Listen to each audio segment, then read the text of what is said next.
So let's now look at something from the book. And here's a practical question. I'm going to go ahead and zoom in a little more so this will show up on the DVD.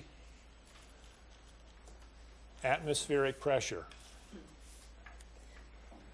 Atmospheric pressure. So here's an equation. We all go occasionally, most of us hiking in the mountains, skiing, things like that. We read about things in the paper or see things on Discovery Channel or whatever about mountain climbing, things like that. And air pressure drops as you go up higher in altitude because there's less of a column of air above you, which essentially is a weight pushing down. Here at the Earth's surface, this problem is given to us in metric, but here at the Earth's surface, the air pressure is 14.7 pounds per square inch. Think about that. A square inch is not very big. There's a column of air above us all the way up out of the atmosphere, and it gets less and less the further up you go, that weighs, that column of air on 1 square inch of surface weighs 14.7 pounds, which is actually pretty high. So do you weigh more down here than you would up in the mountains? No, we don't weigh more. That weight doesn't add to our personal weight? No, because the weight, the pressure is pushing from all sides, from below us and all in on the outside. Same kind of thing when you go down under the water. Same kind of thing. The atmosphere and the water, mathematically and in science, are considered to be fluids. The atmosphere and the water are considered to be fluids. It's just that the atmosphere is more of a compressible fluid than the water is. It's a compressible fluid. Water is almost incompressible. Almost. You have to go down about 32 feet, skin diving or scuba diving, to equal 1 atmosphere of pressure. An atmosphere of pressure is here at the surface, 14.7 pounds per square inch. You go down just 32 feet of water, that column of water is equivalent to that entire atmosphere of air above us at the surface. Okay, back to this. Here's an equation. Now, we want to make sure we're getting pretty good with these kind of an equation. This is a base E exponential with a negative exponent. With a negative exponent. What's that graph look like, folks? Careful, it's not a logarithm. This is an exponential. Tyler, move your hand through the air like a, let's see. Pressure as a function of height is given to us as 760 e to the minus 0.145 h. This is pressure as a function of height, graphed as a function of height. This looks like an e to the x exponential, which would do that, right? Exponential, but it's got a negative exponent. What does a negative exponent do to a growth exponential? That's like a, this is like e to the x. What about e to the minus x? It's going to move it over. That's going to die. It flips around the y-axis. We've been doing this since the second week of class. Flips it around the y-axis, so a decay exponential is going to have a negative exponent. That's important. Decay exponential has a negative exponent. This thing has a 760 multiplier in front. What's that do to it? Stretches it a lot. Makes it, sucks it up, draws it up, stretches it up. So it's a decay exponential that has a y-intercept up here at 760. And it drops off with altitude. That should make sense to you. If you're standing high on a mountain, then you're out here at a high altitude, you've got less air pressure. This is high. This is low, near sea level. This is in millimeters of mercury. millimeters of mercury. Okay, now, what's that question asked in the book? There's the model. It says, find the height of an aircraft if the atmospheric pressure is 320 millimeters of mercury. Find the height if the air pressure is 320 millimeters. Here's 320. So over here is the pressure, or excuse me, this is the height that the plane would be at. Plane altitude. If the air pressure in the monitoring system indicates 320 millimeters. Okay? So the problem then as an equation would be what? What do you substitute into your model here?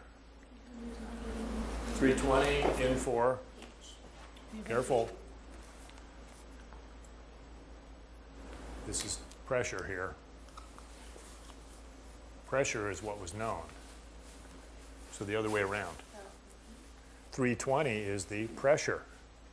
Okay, so our equation is 760 e to the negative 0.145 h equals 320. This question in the book was in the very first section on logarithms.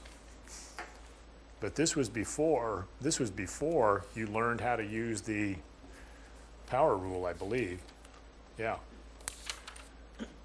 Yes, this was on logarithmic functions. So we did not know the power rule. Notice where this unknown is. You look at this equation, you identify it as a exponential equation because of the unknown exponent. And you know that you need to isolate the exponential and then use logarithms. But this problem in the book was before you learned how to do that. So how would you solve this thing if you didn't know the processes of logarithms? You spent a lot of money on that calculator. That's a hint. Use the calculator. Use the calculator. Okay, great. So what we're going to do is we're going to stick the calculator in here.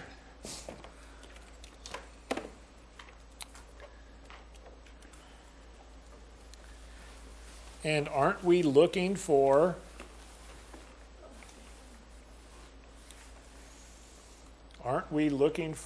whoops, I'm sorry, better make this a little more readable.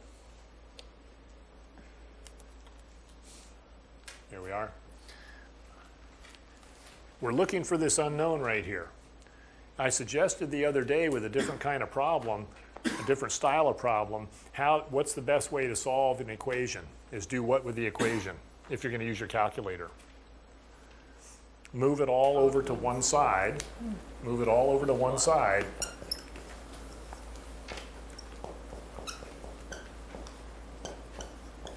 And make it equal to 0. And now what you're looking for is the zeros of this equation. Find the 0. In other words, where's the x-intercept of this graph? So you're going to graph this thing as your function in your calculator. Back to the calculator. 760 e raised to the negative 0.145 x. That's the unknown we have to use in our calculator to represent a, let me move this over a touch. So these other letters on the X button? Yeah, that's when you're in different modes, which we're not learning in this course. You'll learn that stuff starting next term. And then we need to subtract the 320 from it. And then I need to build a viewing window, don't I?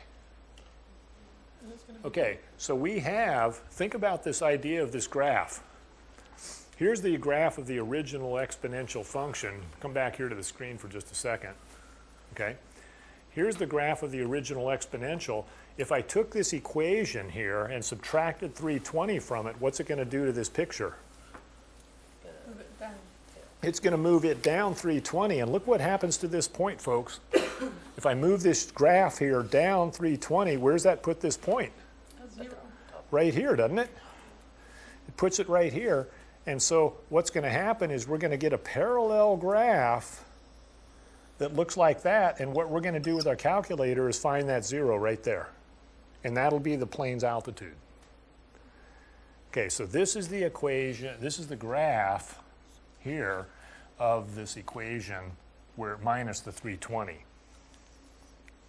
Okay, back to the calculator.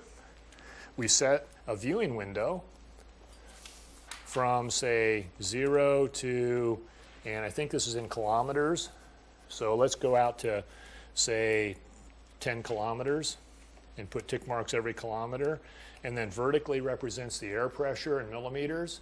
So let's say minus 300 to 800 and put tick marks every 100. So jot those 6 numbers down if you wish. So I'm going 0 to 10 kilometers in height, altitude. Here comes the graph.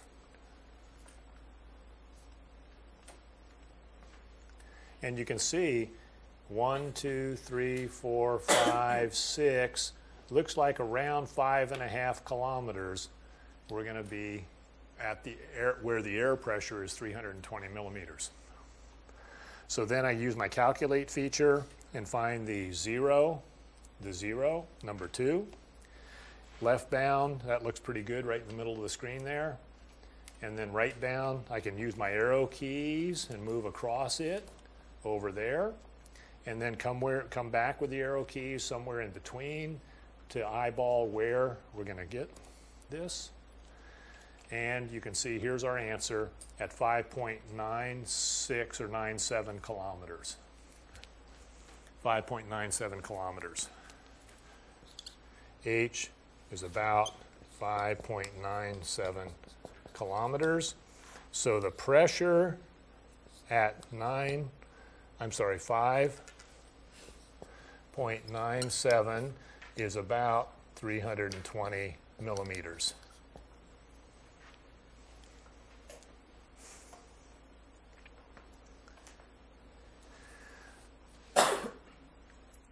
This problem, even if it was in a previous section of the book, we are now capable of solving this original problem, though, using logarithms, aren't we? So let's solve this using logarithms instead of just relying on our graphing calculator to do it.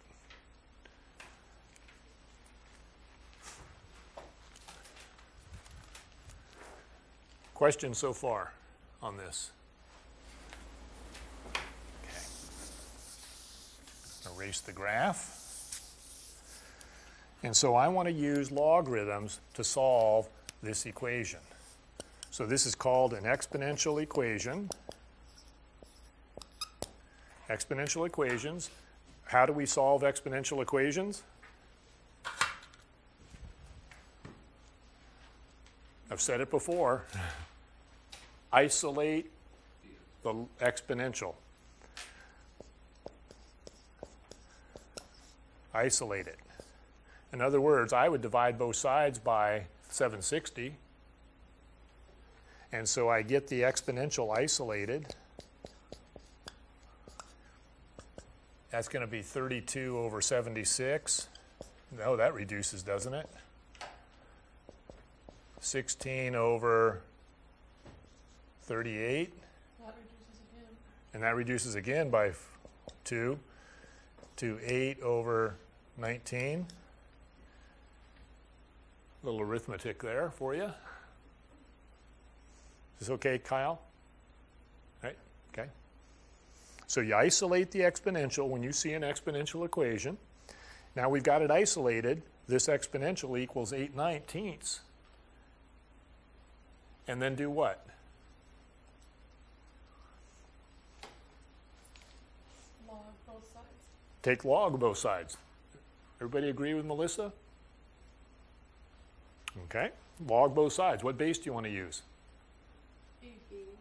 Ah, nice. Use a base that, if the base E or 10 are sitting in your problem, I'd suggest you use that base. Take the natural log of both sides.